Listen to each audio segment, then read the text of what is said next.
we're doing honey extraction today, and we've already spun some frames. So right now we're pulling them out of the extractor. So this is my big extractor, and you can see the frames in here.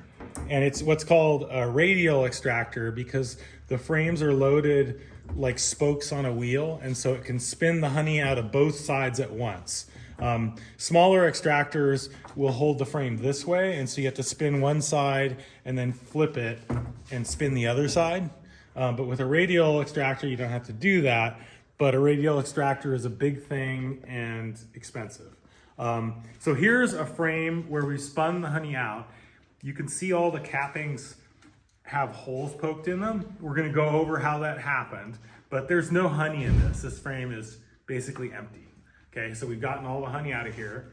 So we're gonna go ahead and put all these back in our honey super boxes. So I think what we will do is actually we're gonna start uncapping some new frames to load the next batch, and then I'll be unloading while you guys are doing that. Okay, so here we are, and we got a good frame of honey, right? This is what a frame of honey should look like. The whole thing's capped. That's not always gonna happen, but it's great. You can see the caps are all really nice white wax. That's because it's new wax and the bees haven't been walking over it for 6 months. The color on the wax basically comes from the bees tracking dirt onto the hive, onto the wax. Okay, so here we got this frame, and this is called an uncapping tank, so that if we take the cappings off, the honey can drip down and then it's not wasted. You don't have to have something like this. You could use a 5-gallon bucket. We've got a bunch of different uncapping tools here. This is a new tool that I'm trying for the first time this year, and it actually seems to work really well. But I was kind of skeptical about it.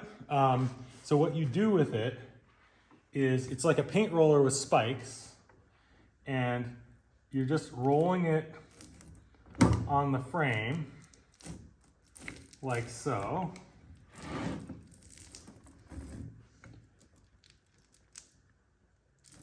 And it's basically poking holes in all those caps, okay?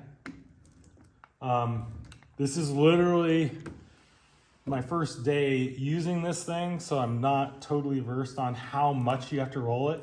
Like, you can roll it like this, and I think this actually might be enough, but then if you roll it more, you can see it starts tearing it open, and it looks really open then, but it also starts plugging up this roller, okay? So a useful tool to have while you're doing uncapping is an uncapping fork. So if you miss stuff near an edge, you basically take it and you can pop off those caps, okay? So you can see we're just gonna do that. And the idea is you wanna get all the cells uncapped, because any cell that's not uncapped, the honey's not gonna spin out of, right? So like up here on the top, I'm just gonna scratch down where I missed a bunch of cells. So I think that looks pretty good. This side, there's a little bit up here. There. That's all good. And so then this goes in the extractor. So we just come over here and we're gonna load it into one of the slots, just like so. Okay, and so this is spinning the honey out, and there's honey that's collecting in the bottom, and then this is a honey gate, and you can see, if we open it, that's the honey that was spun out from the last time, so it's draining. I like to build up a bunch of honey in here to weigh this thing down so that it doesn't start jumping around if it's out of balance. But you don't want it to fill up enough that it starts hitting the spinning part, then it's really bad. And then also when you're filling buckets, it's tempting to go and try to do something else while you're doing that. And inevitably, whenever I do that, I end up with a gallon of honey on the floor.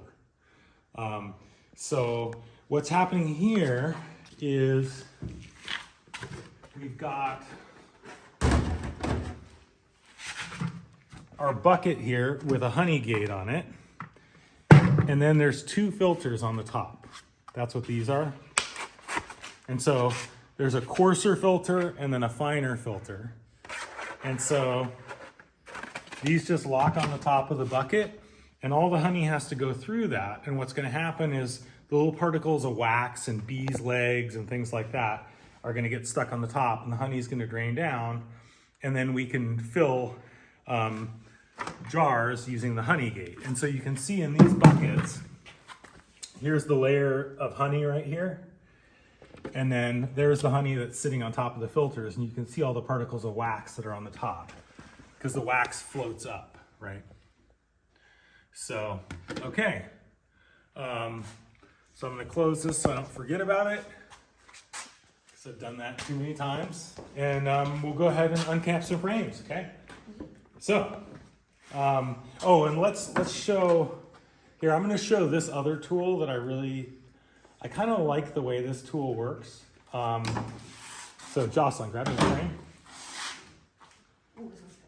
Okay. So here's a good frame. So I'm going to put it down here. When I use this tool, I like to tip the frame this way. And then I'm just going to take this so you can see the teeth on this. And then this part is a gauge to set the distance. And so I'm basically just pulling it down, and it takes the caps off.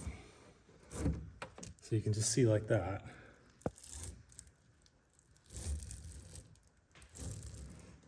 It works pretty well. It's kind of more satisfying than the paint roller looking thing, because you can really see that the cells are open. Okay, and then you see how I've missed some patches? So then I'm gonna take my uncapping fork, and I'll just come in here and pop those, right? And then I like to give it just a little scrape at the end. So that's one side.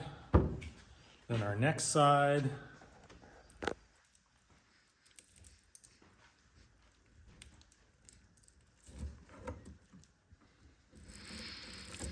Like that. That.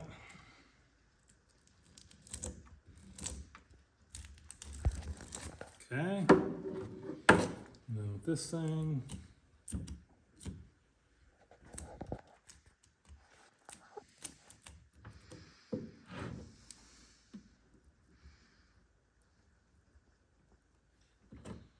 Just about like that. There we go. So that's what the frame should look like going into the extractor. If you use the paint roller thing you saw, it still looks like it's pretty plugged up, but it seems to drain pretty well. So I'm gonna have you guys uncap and we're gonna keep going. Okay. So here's a frame that's not capped, but it's got honey in it. You can see that there's honey glistening in those cells. And so if you have a lot of honey like this, you need to be worried that it might not be dried down enough. And if the moisture content is too high, the honey's gonna ferment.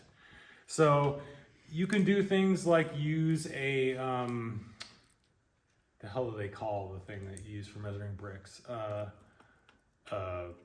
It's an optical, basically it's an optical device that specific gravity. No, it's not doing specific gravity. It's doing polarization of light. Okay.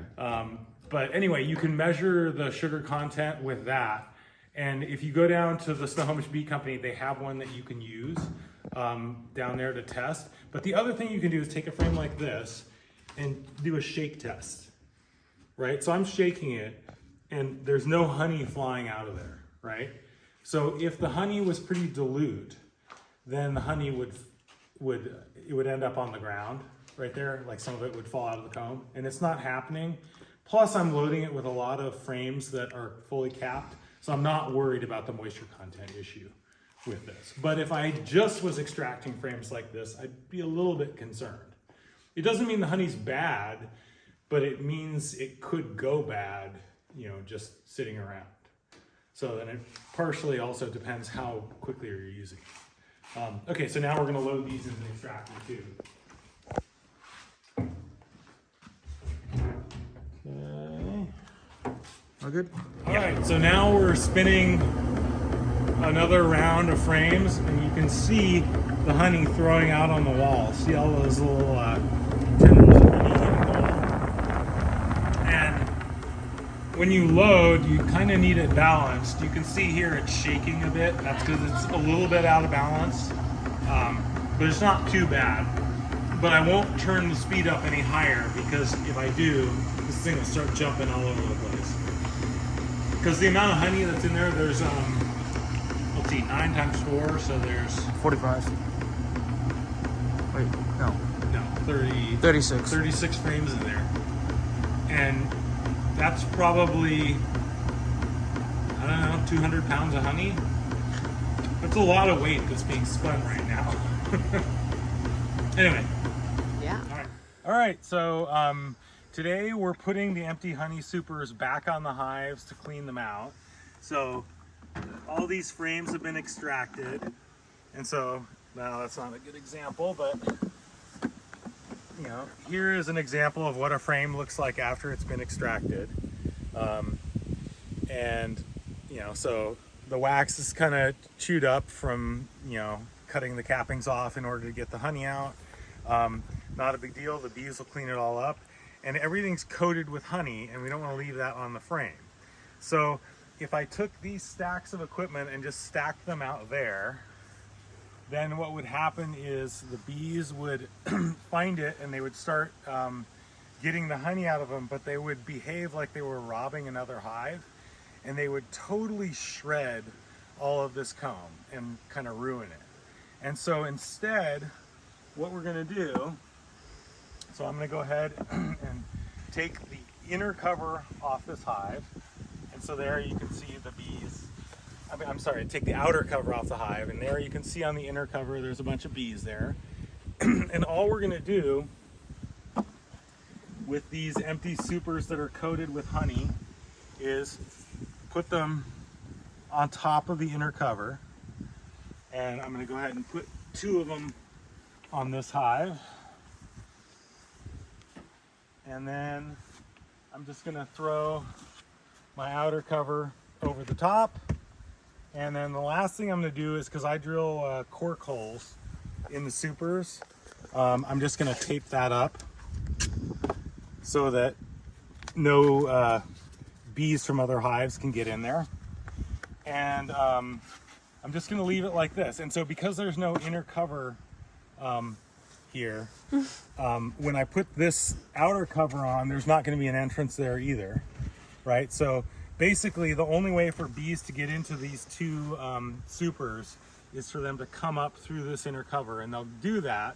They'll go in there, they'll collect all the honey out of there, and then they'll move it down into the main hive, which is what I want. And so in a week, I'll come back and pull these supers off, and then I can go store them in my red barn and for next season.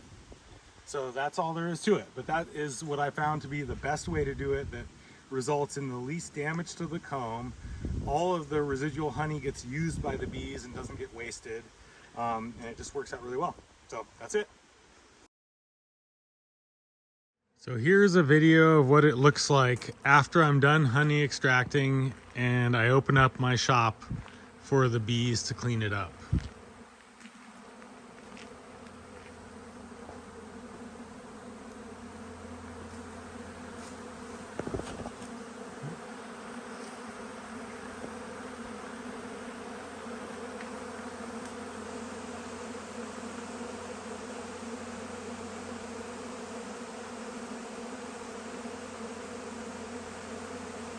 So the bees will basically clean up any little bit of honey that is anywhere on my shop, whether it be on these filters or in the extractor, anywhere.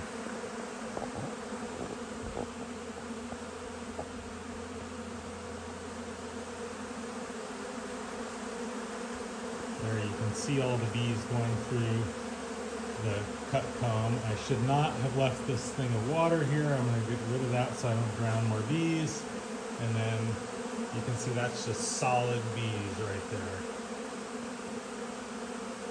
And they will have this whole place cleaned up in about a day and a half.